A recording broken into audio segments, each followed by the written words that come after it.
विषय में मुझे एक और प्रश्न पूछना है। सिमरन लगातार होना चाहिए, परंतु यदि ध्यान पूर्वक सिमरन करना है तो व्यापार या बिजनेस के समय, जबकि ध्यान को मुश्किल और पेचीदा समस्याओं में लगाना पड़ता है। सिमरन कैसे किया जा सकता है? नहीं, आप बात को बहुत ही शाब्दिक अर्थ ले रहे हैं। बाबा जी महाराज जी का कहने का भाव है कि हम खाली हों तब हमेशा सिमरन करते रहना चाहिए।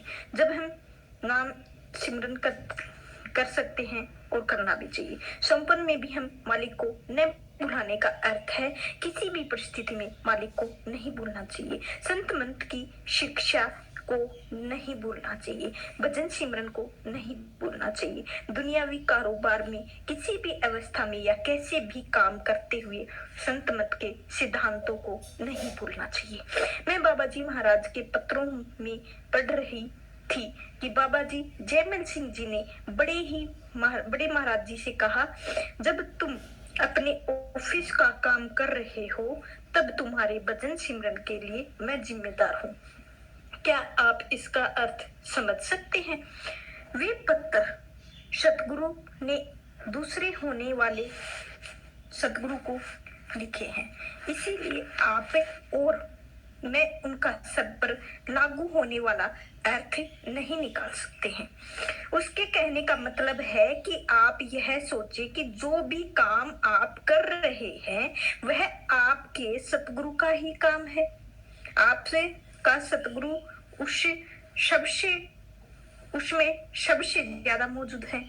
आप अपने जीवन में जो भी काम कर रहे हैं, आपके हर कारोबार में आपका सतगुरु मौजूद है।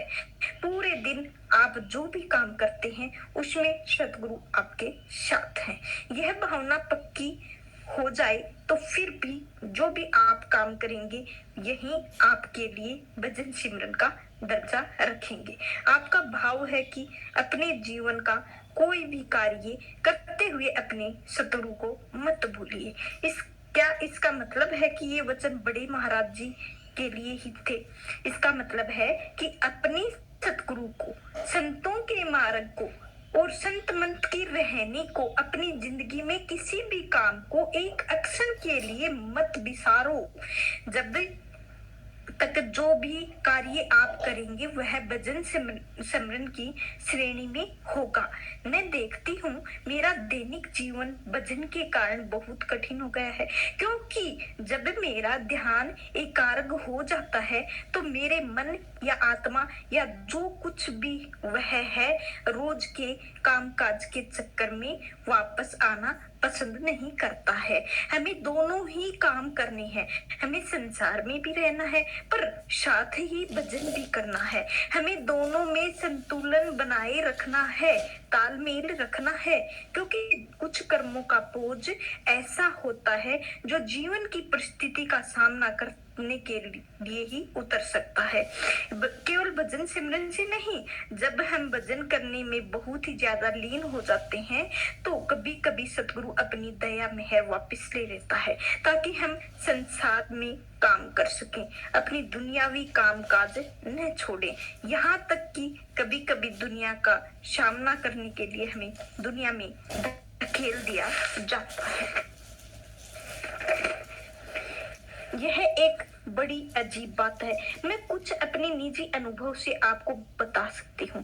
पहले हमें इस मार्ग से अथवा गुरु से कोई प्यार नहीं होता है। सतगुरु हमसे अपने प्रति प्यार करवाते हैं, मालिक के लिए हमारे दिल में प्यार पैदा होता है। वे सत्संग करते हैं और हमसे सेवा करवाते हैं।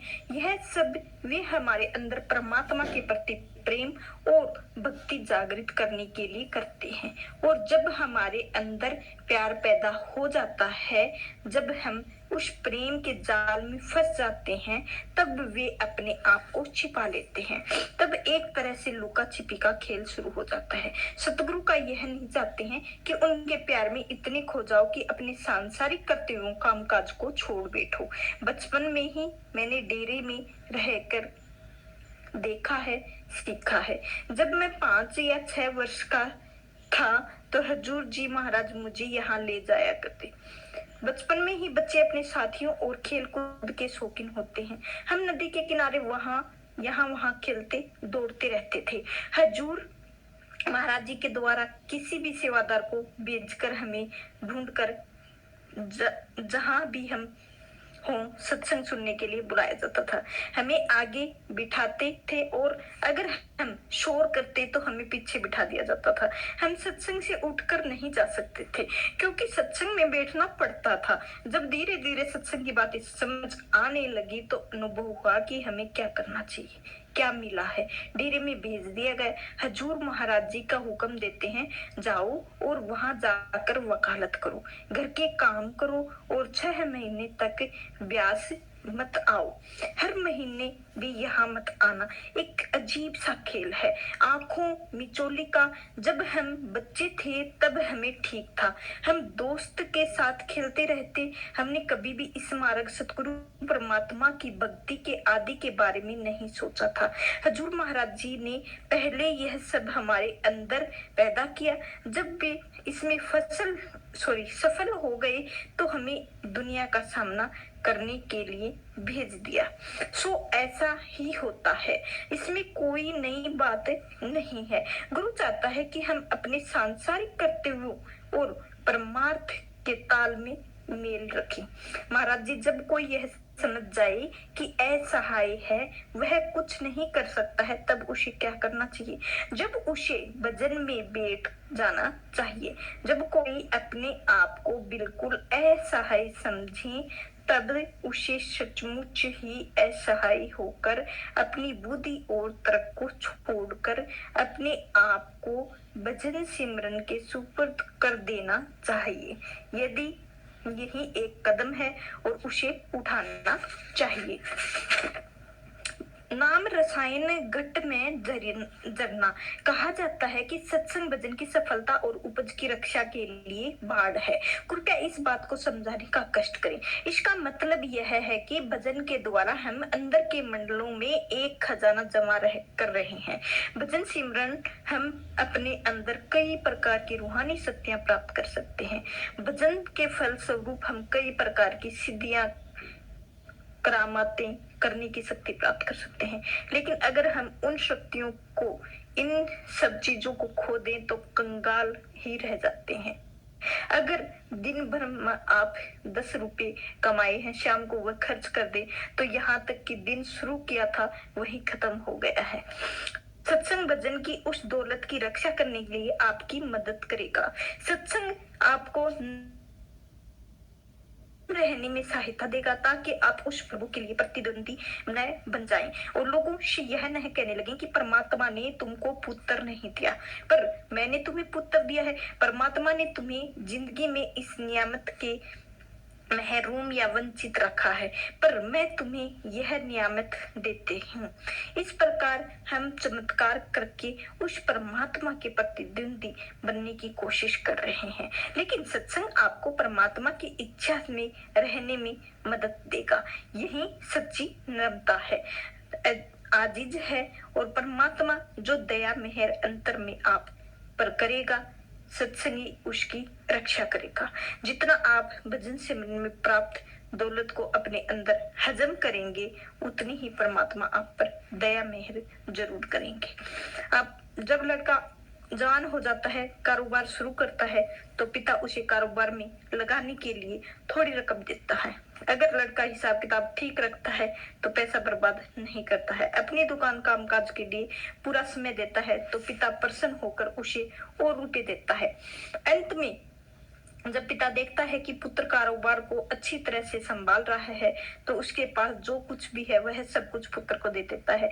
लेकिन अगर आप पुत्र शुरू से ही ऐसे लुटाना शुरू कर दे तो काम काज में मन न लगाएं तो पिता अपना हाथ खींच लेता है। अगर हम ईमानदारी और लगन के साथ भजन सिमरन करते हैं तो हमें उसके फल की जरूर मिलता है। अगर हम अंदर प्राप्त होने वाले आनंद को, शांति की कदर करते हैं तो उसके अंदर हमें हजम करते हैं तो हमें अपने अंदर भी अधिक दया मेहर मिलती है।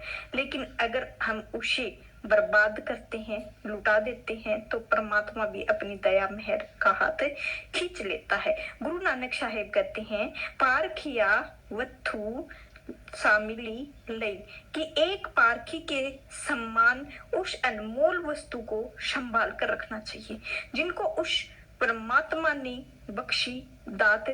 बख्शी हुई दात की कदर होती है। उसे संभाल कर रखते हैं। जोरी को हीरा मिल जाए तो वह उसे मजबूत पेटी के अंदर हिफाजत के साथ रखता है। वही हीरा अगर कुम्हार को मिल जाए तो वह गधे के गले में लटका देता है। कबीर साहिब कहते हैं, नाम पदार्थ पाई के कबीर गाठे न खोल, नहीं पटने नहीं पारखू, नहीं गाहक नहीं मोल। तो आज का सत्संग इधर ही समाप्त होता है। चैनल को लाइक शेयर सब्सक्राइब करिए। आपका दिल से शुक्रिया राधा स्वामी जी। आपको अपने चैनल को बहुत आगे लेकर चलना है। आपका दिल से शुक्रिया रहेगा राधा स्वामी जी। आप खुश और स्वस्थ रहें। जी राधा स्वामी जी। जी राधा स्वामी।